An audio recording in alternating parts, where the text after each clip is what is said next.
Hello everyone, welcome to my YouTube channel associate learning. तो आज हम पढ़ने वाले हैं national council for teacher education, राष्ट्रीय अध्यापक शिक्षा परिषद।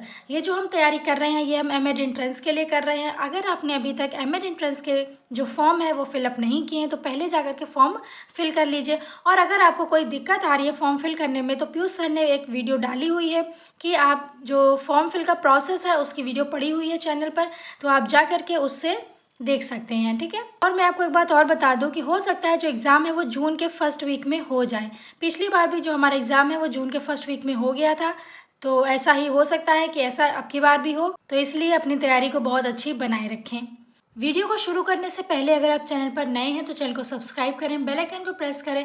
आप हमारे टेलीग्राम चैनल से ज्वाइन कर सकते हैं, इसमें सभी वीडियो की लिंक प्रोवाइड की जाती है। अगर आपको कोई पर्सनल क्वेरी है तो आप ये जो व्हाट्सएप नंबर है इस पर कॉल या मैसेज करके पीयूष सर से बात कर सकते हैं। ठीक है। तो आज जो हमारा टॉपिक है वो क्या है, राष्ट्रीय अध्यापक शिक्षा परिषद यानी national council for teacher education NCTE।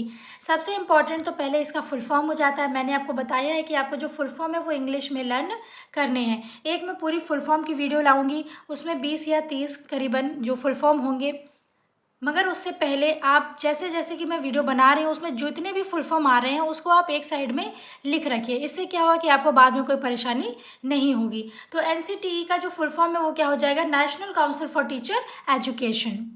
राष्ट्रीय अध्यापक शिक्षा परिषद NCTE 1 जुलाई 1995 से विधिवत अपना कार्य करना शुरू किया था। यानी जो हमारी NCTE है, national council for teacher education, इसने अपना जो कार्य है वो कब शुरू किया, 1 जुलाई 1995। तो ये डेट हमारे लिए इम्पोर्टेंट हो जाती है।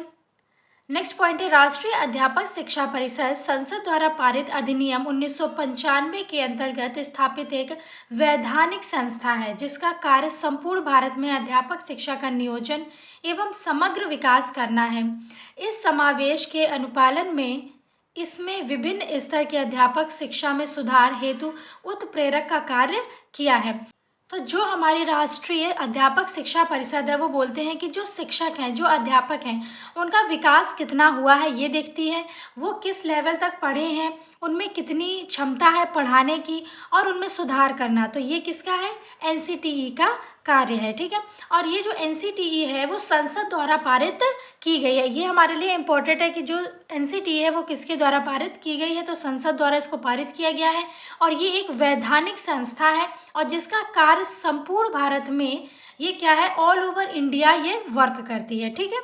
अध्यापक शिक्षा का नियोजन करती है और समग्र विकास करती है और अध्यापकों का विकास भी करती है। जो शिक्षक है हमारे उनको डेवलप करने में ये क्या करती है, मदद करती है। ठीक है।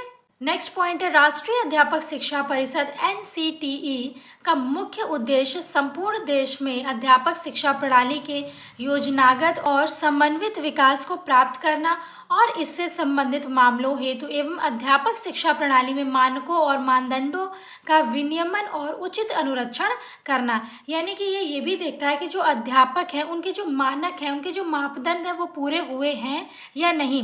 कुछ स्कूलों में पहले जो अध्यापक पढ़ाते थे उनके पास कोई भी डिग्री नहीं होती थी, वो सिर्फ पढ़ा रहे थे, तो उनको क्या किया गया, निकाल दिया गया और उनके जगह पर ऐसे अध्यापक रखे गए जो कि पढ़ाने में निपुण हो, सक्षम हो और वो जो मानक है उनको पूरा कर रहे हों। जैसे कि अगर देखा जाए तो हमें अगर पढ़ाना है तो हमारे पास BEd होना चाहिए, DLEd होना चाहिए या फिर BEd या फिर DLEd, और क्या होना चाहिए, हमारे पास CTET क्वालिफाई होने चाहिए। तो ये क्या होते हैं, मानक होते हैं कि अगर आप ये सारे चीज़ मानक जो है वो पूर्ण कर लेंगे तब आप एक शिक्षक कहलाएंगे। ठीक है।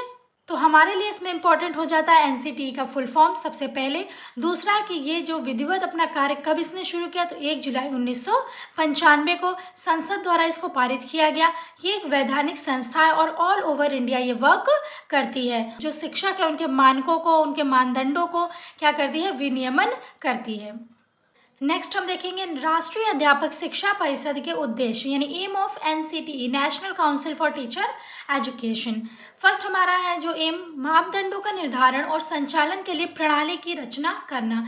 जो अध्यापक है उनके लिए कुछ मापदंड निर्धारित किए गए हैं तो उनके लिए एक प्रणाली की रचना करना, ये किसका काम है, NCTE का एम है। ये निम्न स्तरीय और फर्जी संस्थानों को बंद करने के उद्देश्य से शिक्षक शिक्षा संस्थानों का नियमन।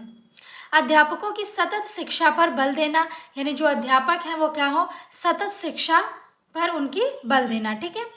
शिक्षक शिक्षा पाठ्यक्रमों और इन पाठ्यक्रमों को संचालित करने वाले संस्थानों के लिए मानदंड और दिशा निर्देश बनाना और उनका पालन सुनिश्चित करना। जो भी क्या है संस्थान है उनके लिए मानदंड बनाना कि इस मानदंड आपके पास होने चाहिए, इतने आप क्वालिफाइड या जो संस्थान है इतनी उसमें सुविधाएं होनी चाहिए कि जो NCTE द्वारा मानदंड बनाए जाए उसमें पास हो जाए। ठीक है। तो ये हमारे हो जाते हैं एम ऑफ NCTE यानी राष्ट्रीय अध्यापक शिक्षा परिषद के उद्देश्य। आई होप आपको वीडियो पसंद आ रही होगी। अगर वीडियो पसंद आ रही हो तो वीडियो को लाइक करें और शेयर करना ना भूलें। ठीक है। तो चलिए अब हम देखेंगे फंक्शन ऑफ काउंसिल यानी परिषद के कार्य।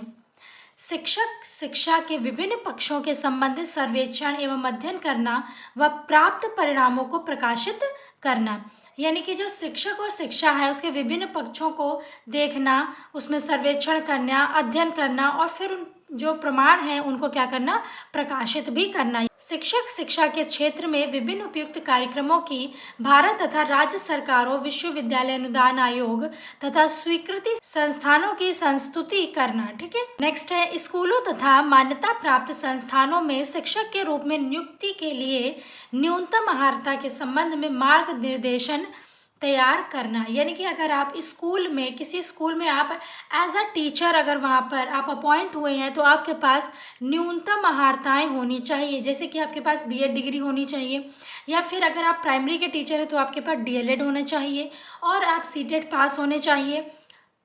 आप अगर यूपी से हैं तो आपके पास UP टेट होना चाहिए। तो यानी कि आपके पास सभी जितनी भी अर्हताएँ लगती हैं, न्यूनतम अर्हताएँ नियुक्ति के लिए, वो सभी होने चाहिए। तो जो हमारा काउंसिल है वो देखता है कि सभी निर्देशन का पालन किया जा रहा है या नहीं, और इन जो निर्देश हैं उनको तैयार भी करते हैं। ठीक है। नेक्स्ट है शिक्षक शिक्षा के व्यवसायीकरण को रोकने के लिए आवश्यक कदम उठाना। जैसे कि आपने देखा होगा कि जो शिक्षक हमारे स्कूलों में पढ़ाते हैं, हमारी यूनिवर्सिटी में पढ़ाते हैं, वो बाहर कोचिंग भी चला रहे हैं। तो ये वो क्या कर रहे हैं, अपनी शिक्षा का व्यवसाय कर रहे हैं।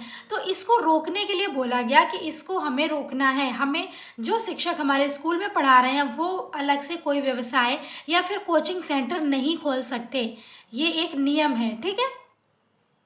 तो उसके लिए जो हमारा काउंसिल है उसने कुछ कदम उठाए कि हम इसको कैसे रोक सकते हैं। नेक्स्ट पॉइंट है शिक्षक विकास कार्यक्रमों के लिए नवीन संस्थानों की स्थापना करना।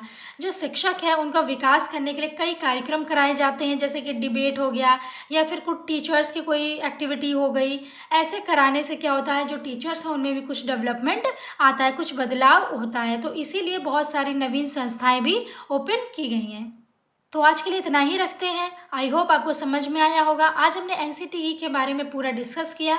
इससे ज़्यादा आपके एग्ज़ाम में नहीं आ सकता है। जितनी भी चीज़ें आपके लिए इम्पोर्टेंट है वो सभी मैंने इसमें डाल दी है। तो आपको अगर मन करे तो आप इसके नोट्स भी बना सकते हैं या फिर इसका स्क्रीनशॉट लेकर के भी आप पढ़ सकते हैं, या फिर आप एक दो बार अगर वीडियो भी देख लेंगे तो भी आपका काम हो जाएगा। मिलते हैं नेक्स्ट वीडियो में। Stay connected. Thank you.